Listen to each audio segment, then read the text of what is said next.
The Tower of Babel.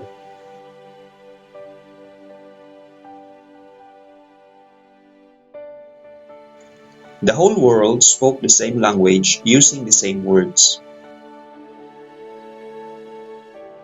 While men were migrating in the east, they came upon a valley in the land of Shinar and settled there. They said to one another, "Come, let us mold bricks and harden them with fire." They used bricks for stone and bitumen for mortar. Then they said, "Come, let us build ourselves a city and a tower with its top in the sky, and so make a name for ourselves.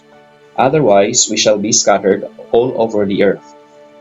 The Lord came down to see the city and the tower that the men had built. Then the Lord said, "If now, while they are one people, all speaking the same language, they have started to do this, nothing will later stop them from doing whatever they presume to do.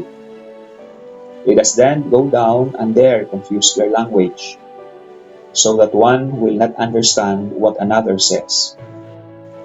Thus the Lord scattered them from there all over the earth, and they stopped building the city. That is why it was called Babel, because there the Lord confused the speech of all the world. It was from that place that he scattered them all over the earth.